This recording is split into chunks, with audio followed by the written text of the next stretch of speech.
This is the Late Round Podcast with your host, JJ Zacharisa.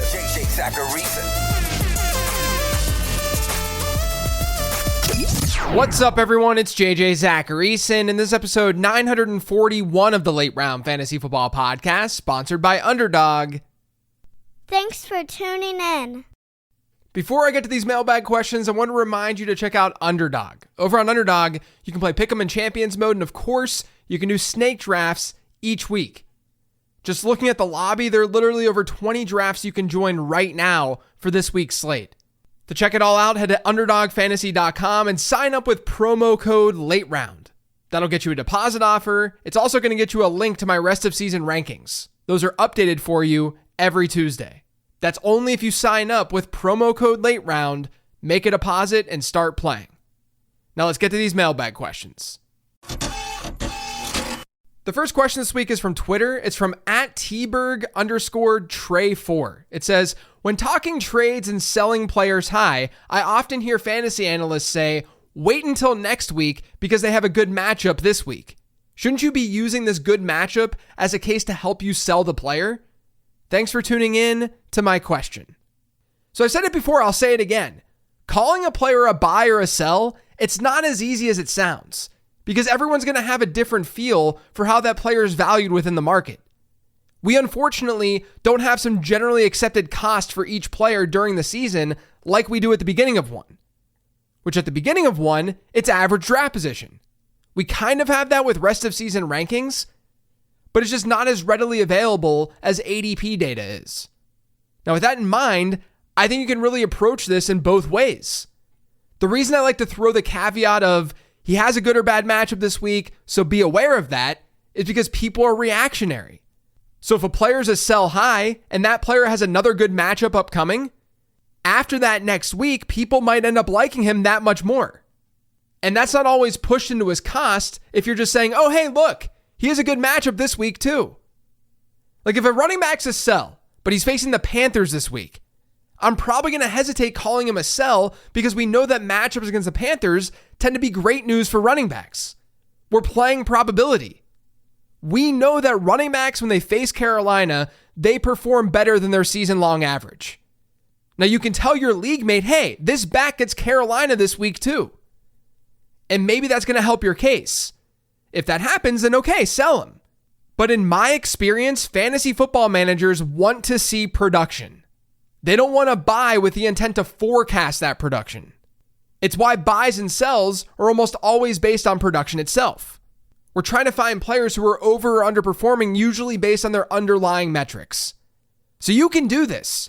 I just think that when you're talking about every league out there, when we're giving advice to tons and tons of people won't give schedule enough thought.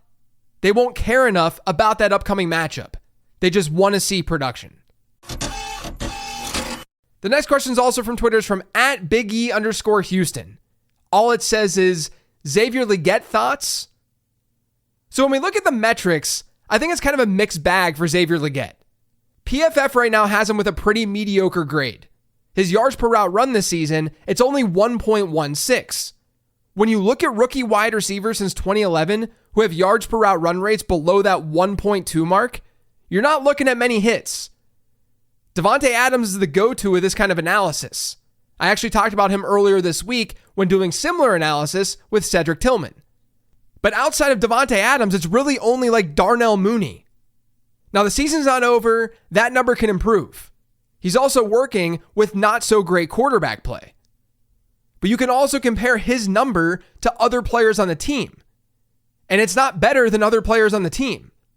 And then on top of that, there were some flaws to his prospect profile. Usually in these circumstances, if the prospect was really good, it's easier to sort of excuse a down rookie season, or poor production, or poor efficiency marks. And I don't want to say that Legette was like a bad prospect. He wasn't terrible, but he definitely had some issues. That's all outlined in the late round prospect guide. I mean, I talked about that on this show. So my thoughts on Legette is that he should be rostered in redraft. I mean, obviously he should be rostered in Dynasty too. It's still early in his career. It's still early in this season to really definitively go one way or another here. But I'll just say this, he's not trending in the right direction. This next question is from Dirty Bears on Patreon. It says, "Hey JJ, thank you for all the hard work you put into everything. Shout out to the Discord this year. It has been fun to be part of it this season." Thank you. And for anyone else who wants to join the Discord, just head to lateround.com. It's all part of the Patreon package. But here's what the question says. What's the thought on Justin Herbert currently? He's quietly putting together a solid NFL season with 10 touchdowns and 1 interception. Yes, they have been conservative to start the year, but the last couple of weeks, they seem to be airing it out more. The Chargers seem like a playoff team or at least a contender for it. Also, you've been higher on the Chargers wide receivers this week with Johnston being an ad and you being higher on the market with Ladd McConkey. Could Justin Herbert be a fantasy starter to end the year and not just a streamer? So Herbert's been the QB7 and the QB11 in weekly scoring over his last 2. He scored 24 and 20 points in those contests. Prior to that, in his other 6 games, he never reached 15 standard points. So the question is, what changed? Well, one thing could just be his general health. I don't want to dismiss that after he was hurt earlier this season. But there are a couple of things that have happened over the last few weeks that weren't happening to start the year. One is the way that the team was managing the offense. From weeks 1 through 4, according to Fantasy Life's drop back over expected numbers, the Chargers were well below average every week within that metric. They were running way more than normal. Over their last 4, those numbers have been 0%, so they were totally neutral that game, plus 8%, plus 3%, and then plus 2%. So the Chargers have been way more pass heavy over their last 4 games. Maybe that's because they just feel more comfortable doing that and they realize it's the smart thing to do. Or maybe Justin Herbert is just healthier. Now, another reason we're seeing better success from Herbert is average depth of target. From weeks 1 through 4, so his first 4 games, Herbert was above an ADOT of 7.6 just once. That's according to PFF data. Over his last 4, he hasn't been below an ADOT of 8 in any game. His ADOT in total has gone up over a yard over his last 4 games. And if you look at those games, well, he's had better yardage totals. He averaged 144.5 passing yards per game over his first 4. It's been 286.8 over his last 4. That's due to both an increase in volume, like I just talked about, and a greater push to get the ball down the field. We have to also remember that quarterback scoring is going to be driven by touchdowns more than anything else. And during this 4-game stretch where he's been throwing for more yards, where he's been pushing the ball down the field, one of those games he faced Denver. We know it's going to be tougher to throw for touchdowns. He had 1 in that game. The next week was against Arizona, and despite 349 yards, he didn't throw for a touchdown. So regression was coming. And we've seen a more normalized rate of throwing touchdowns over his last 2 games. He's had 2 touchdowns in each of his last 2. So what I'm getting at here is that, yes, you're right in thinking that Herbert's a better fantasy asset right now than he was at the beginning of the season. They're throwing the ball a lot more. He's pushing it down the field, and he's healthier. The Chargers also have the 3rd best schedule in the short term and the 10th best schedule in the long term rest of season. That's according to adjusted fantasy points allowed. So if you kind of want a cheaper quarterback buy, he's not a bad quarterback to call out. This next question is from Twitter. It's from @RM. It says, is it smarter to make all your lineup decisions based on adjusted points against?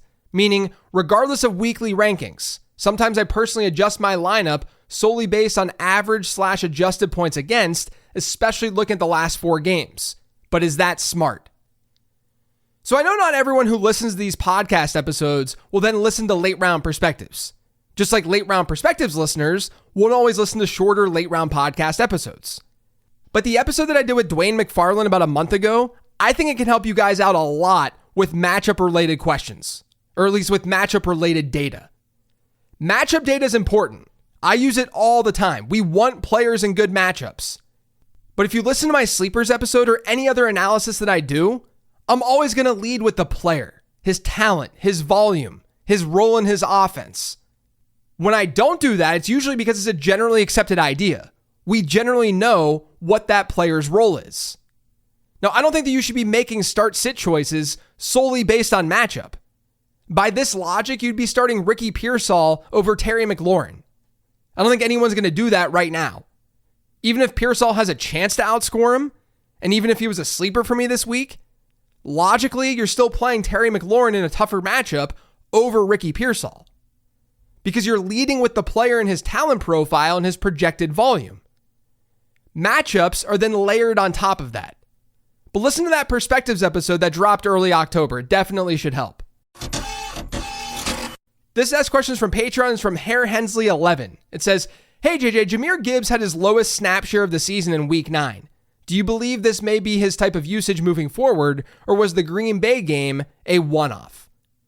So Gibbs had a 36% snap share this past week, which, as you noted, that was his lowest of the season. And it came after a game where he had a 40% snap share, his second lowest of the season. I think we have to remember a couple of things here, though. Number one, the Lions will often rotate by drive when they're in relatively neutral game script environments, rotate their running backs. If you look at last week's game, it just so happened that a lot of Montgomery's drives lasted longer than the Gibbs drives. So when that happens, you get fewer plays and fewer snaps. Game script also plays a role here. Gibbs has seen snap shares of 60% or better twice this year, week 2 and week 7. In those 2 games, the Lions won by 2 and they lost by 4. As we know, the Lions have only lost 1 game this year, and that 2-point victory over the Vikings was their closest win of the year. In other words, closer games, negative game scripts, they're going to favor Gibbs more. So you might say, well, that's a problem for him because the Lions are a good team. They're going to be leading. And I wouldn't disagree with you. That is somewhat of a problem for Jahmyr Gibbs, at least for his ceiling. I think there's at least a chance that we see an okay game script for him this week against the Texans, and then maybe the Packers in week 14, the Bills in week 15, and the 49ers in week 17. Their schedule's not a cakewalk. There are some tougher matchups upcoming, and that should actually benefit Gibbs more than Montgomery. So it's just a game situation thing more than anything. I wouldn't expect a sub 40% snap share each week for Jahmyr Gibbs. The last question this week is also from Patreon. It's from David R. It says, "How do you balance your bench at this time of the season?" So early on in the season, you're just generally stashing players who you think might be able to break out. We haven't seen any football, right? It's week 1. We haven't seen anything other than the preseason. We don't know what these guys, specifically younger players, what they're made of. Now, as the season goes on and those breakouts don't happen, we obviously need to shift our expectations. Like if you were hopeful for Jalen Polk in week 1, clearly you feel differently right now, or you should feel differently. Could Polk break out later in the season? Sure. I mean, anything's possible. But given the information that we have right now, we know the likelihood of that happening, it's lower compared to how we felt at the beginning of the year. What this means is that we can be a little bit more thoughtful with the type of breakout players that we have stashed. If our pool of potential rookie breakouts, let's say it's 50 entering a season, maybe that number is like 25 or 30 now. 25 or 30 available players that we might want to stash. Now, I say that because now those extra bench spots can be used on players that are dictated by what your actual team is doing and how it's performing. For example, let's say that you're 8-1 right now. If you're 8-1, you're looking good for the playoffs, maybe even a first round bye. You might just want some insurance. You may just want players on your bench who help your team's floor more than its ceiling, because the floor is really high. You're an 8-1 team. You've probably got one of the best teams in the league. AKA, you might want to handcuff your own running backs. Now, on the other side, let's say that you're 4-5. Your team's just okay. Maybe it has a shot to get in the playoffs, maybe it doesn't. You need more variance. So you can stash handcuffs of other running backs, because if that other running back gets hurt, then you have that starter alongside your already established starter, right? This is something I talked about earlier this season. If you're a 3 or 4 win team right now and you're sitting with Breece Hall on your roster, it might be a better idea to trade Braylon Allen for like Tyler Algier. I don't like 1-for-1 trades like that, but you get the notion. You get the idea. Instead of having Allen as an insurance policy, you're getting a backup running back who hypothetically, if his starter goes down, then all of a sudden you have 2 starters on your team. And you need to take that chance because you only have 3 wins. You really have to ask yourself 2 things. Number 1, how good is my team? Objectively. How competitive am I? And then number 2, what are the range of outcomes for this particular player? If your team is good, you might want players who have more narrow ranges of outcomes. And this also depends on your own risk tolerance. But if your team is struggling, you probably want players with a wider range of outcomes. You need that variance. Because guys, you're not playing for 6th place. If you have a 3-win team right now or a 4-win team, getting into the playoffs is your number one priority. Not finishing 7th place and being the best team that didn't make the playoffs. You're playing for first, and that should dictate how you're managing your bench. That's it for today's show, though. Thanks to all of you for listening. If you yet subscribed to the Late Round Fantasy Football Podcast, make sure you are by searching for it pretty much anywhere podcasts can be found. And don't forget to follow me on Twitter at LateRoundQB. Thanks for listening, everyone. I got a Late Round Perspectives episode dropping soon. Hope you listen to that. Otherwise, good luck this week. I'll talk to you next week.